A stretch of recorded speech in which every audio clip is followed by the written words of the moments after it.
तो जैसा कि आप लोगों ने थंबनेल पर देखा, आज मैं भिड़ाने वाला हूं किया कैरेंस को अर्टिगा के साथ।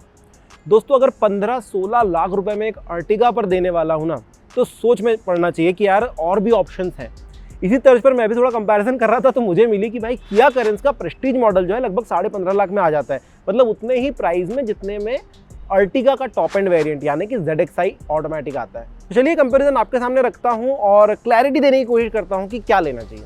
तो सबसे पहले किया कैरेंस की बता दूं भैया, ये 12.5 लाख रुपए से शुरू होती है और 23.5 लाख रुपए तक इसके अलग अलग वेरिएंट जाते हैं। 3 अलग इंजन ऑप्शन आपको मिलेंगे, 1.5 litre naturally aspirated engine, 1.5 litre turbocharged petrol engine और 1.5 litre turbocharged obviously diesel engine. और इसके अंदर बहुत सारे ट्रांसमिशंस भी मिलते हैं, जैसे कि एक तो मैनुअल ट्रांसमिशन मिल जाएगा, IMT आपको मिल जाएगा और DCT भी यहाँ पर मिल जाता है। लेकिन जिस प्राइस बजट की हम बात करें वहाँ पर DCT नहीं मिल पाएगा आपको, उसके लिए लगभग 19 लाख रुपए खर्च करने पड़ते हैं। तो हम जिस वेरिएंट को ले रहे हैं, देखिए अर्टिगा में तो सीधा अर्टिगा 10.5 लाख रुपए से शुरू होती है और 15.5 लाख रुपए तक जाती है। तो हमने सोचा ऐसे वेरिएंट को कंपैरिजन किया जाए जिस पर अर्टिगा आपको मिल जाती है, तो थोड़ा ज़्यादा अच्छा होता है। तो अर्टिगा का ZXi 80 वेरिएंट लेंगे, फुली ऑटोमेटिक है, टॉर्क कन्वर्टर के साथ और पेडल शिफ्टर्स भी आपको मिल जाते हैं, जो 15.5 लाख रुपए का आता है ZXi।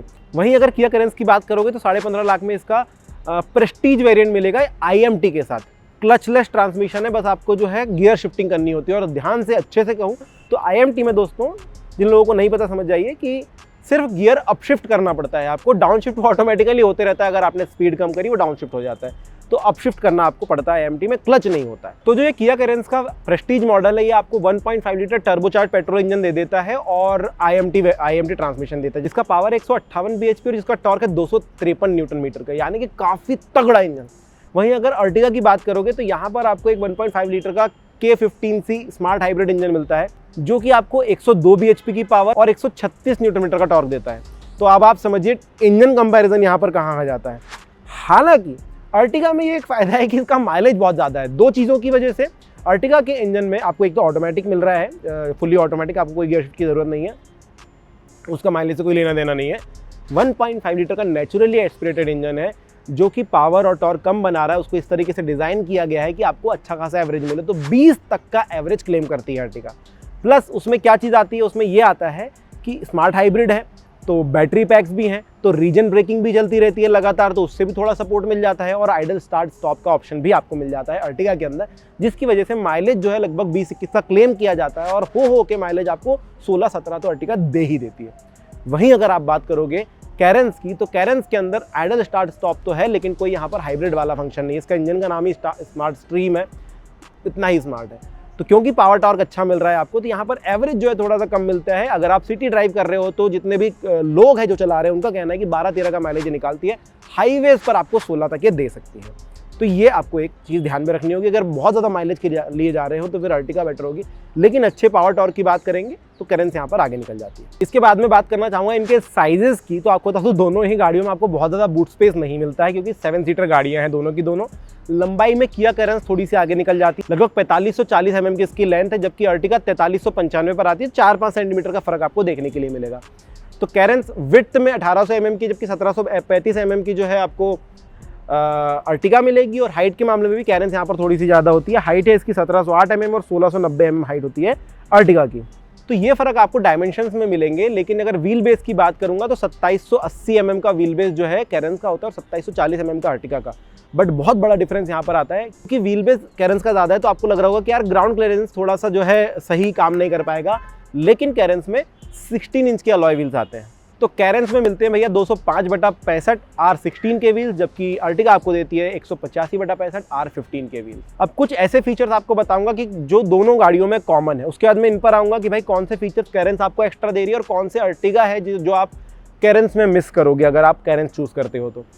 तो सबसे पहले कॉमन फीचर्स, दोनों गाड़ियों के अंदर AC आपको मिल जाता है, नॉर्मल सी बात है। लेकिन अर्टिगा में आपको ऑटोमेटिक AC मिलता है, जबकि कैरेंस आपको मैनुअल AC प्रोवाइड कर पाती है इस प्राइस बजट पे। दोनों गाड़ियों में रियर कैमरा मिलता है और पार्किंग सेंसर मिल जाता है पीछे वाला। 8 वे मैनुअल एडजस्टमेंट मिल जाता है ड्राइवर सीट के लिए, 6 वे को ड्राइवर के लिए। और हाँ, साथ ही अगर मिड रो की बात करोगे तो 60-40 स्प्लिट आपको मिल जाएगा दोनों गाड़ियों में। और अगर लास्ट रो की बात करोगे तो 50-50 स्प्लिट मिल जाता है। अब इस 50-50 स्प्लिट का फायदा उठा सकते, कभी 5 ही लोग जा रहे हैं या 4 ही लोग जा रहे हैं तो लास्ट वाली रो को पूरा मोड़ दीजिए, बूट स्पेस आपका बड़ा हो जाता है। इसी तरह अगर कभी 2 ही लोग जा रहे हैं तो पूरी गाड़ी आपकी बूट स्पेस बन जाती है। तो इस तरीके से आप इनका फायदा उठा सकते हैं। कुछ ऐसे फीचर जो आप अर्टिगा में मिस करेंगे वो ये रहे कि भाई फ्रंट पार्किंग सेंसर। अब मैंने थोड़ी देर पहले बताया आपको कि रिवर्स कैमरा दोनों में, रियर पार्किंग सेंसर दोनों में, लेकिन कैरेंस में आपको फ्रंट पार्किंग सेंसर भी मिल जाते हैं। इलेक्ट्रिकली एडजस्टेबल ORV आपको दोनों के अंदर मिलेंगे, लेकिन अर्टिगा के अंदर आप रिट्रैक्ट भी कर पाएंगे, यानी कि अंदर से बटन दबा करके वो बंद भी हो जाएगा। और सनग्लास होल्डर आपको मिल जाता है कैरेंस के अंदर। कैरेंस के फीचर फिर भी यहाँ तक थे कि आप उतना ज़्यादा मिस नहीं करोगे अर्टिगा में, लेकिन जो अर्टिगा के फीचर थे वो आपको बहुत ज़्यादा मिस होंगे कैरेंस में। वो क्या है? सबसे पहला क्रूज कंट्रोल। अर्टिगा अपने टॉप एंड वेरिएंट में क्रूज कंट्रोल दे रही है, जबकि कैरेंस का ये क्योंकि टॉप एंड वेरिएंट नहीं है, प्रेस्टीज वेरिएंट, तो यहाँ पर क्रूज कंट्रोल आपको नहीं मिल रहा है। साथ ही साथ एक और मगजमारी है, वो है IMT की। कितना भी कुछ बोल लो, लेकिन AT से यानी कि टॉर्क कन्वर्टर से मुकाबला नहीं कर सकता वो। हाँ, जब तक आप ड्राइविंग एंथुसियास्ट नहीं हो। अगर आपको ट्रू ऑटोमेटिक चलानी है तो अर्टिगा दे सकती है, अगर आप थोड़ा बहुत गियर शिफ्टिंग करना चाहते हैं तो फिर कैरेंस आप ले सकते हैं। दूसरा क्रूज कंट्रोल यहाँ पर मिस हो गया। अगला है कीलेस स्टार्ट बटन, जो आप कैरेंस में मिस करेंगे। और रियर डिफॉगर और रियर वाइपर भी आपको कैरेंस में नहीं मिलता है दोस्तों, ये मिलता है आपको अर्टिगा के अंदर।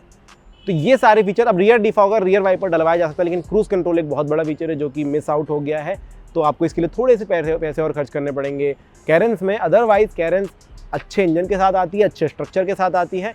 स्ट्रक्चर की बात कर रहा हूँ तो सेफ्टी पर आपको लेकर के चलता हूँ। तो चलिए भाई, सेफ्टी अगर देखें, दोनों ही गाड़ियाँ, अर्टिगा भी और कैरेंस भी, दोनों को ग्लोबल एनकेएम ने 3-3 स्टार रेटिंग दे दी है, तो यहाँ पर कोई बड़ा मुकाबला नहीं होता है। लेकिन कैरेंस थोड़े ज़्यादा सेकेंडरी सेफ्टी फीचर के साथ आती है, जैसे कि 6 एयरबैग कैरेंस आपको दे देती है, जबकि अर्टिगा 4 एयरबैग देती है यहाँ पर। साथ ही ABS हो गया, EBD हो गया, ब्रेक असिस्ट हो गया, इलेक्ट्रॉनिक स्टेबिलिटी प्रोग्राम हो गया, हिल होल्ड कंट्रोल हो गया, ये दोनों गाड़ियों के अंदर आपको मिल जाते हैं। इसके अलावा भी कैरेंस 2-3 चीज़ों को तड़का ज़्यादा लगाती है, जैसे कि TPMS, जैसे कि ट्रैक्शन कंट्रोल सिस्टम और हिल डिसेंट कंट्रोल। ये 3 चीज़ें आपको कैरेंस के अंदर थोड़ी ज़्यादा मिल जाती हैं। तो ये कुछ चीज़ें हैं दोस्तों जो कि आपको ध्यान में रखनी है। अगर आप अपने 16 लाख रुपये, 15.5 लाख रुपये लगाने जा रहे हैं तो ध्यान में रखना किन चीज़ों की ज़रूरत है। क्या सच में क्रूज कंट्रोल आपको चाहिए? क्या सच में आपको एक ट्रू ऑटोमेटिक चाहिए? क्या सच में आपको बड़ा भारी इंजन चाहिए, या फिर आपका काम जो है वो छोटे इंजन से हो जाएगा? 102 bhp आपके लिए ज़्यादा बहुत कम नहीं है, आप आराम से कम्यूट कर सकते हैं। क्या आप बहुत ज़्यादा रेसिंग करते हैं? क्या आप बहुत ज़्यादा किस तरीके के जगहों पे जाते हैं? ये सारी चीज़ें कंसिडर कीजिए और उसके बाद एक परफेक्ट चॉइस पर आप पहुँच सकते हैं। इन दिस केस अगर मैं लेने जा रहा होता तो मैं कैरेंस लेता, क्योंकि मुझे ज़्यादा पावरफुल इंजन ज़्यादा अच्छे लगते हैं। सो गाड़ियों से संबंधित ज़्यादा जानकारियों के लिए आप मेरा चैनल को सब्सक्राइब कर सकते हैं। इसी से संबंधित और वीडियो देखने तो स्क्रीन पर रहे, और वीडियो को लाइक करना बिल्कुल ना भूलिए। Thank you.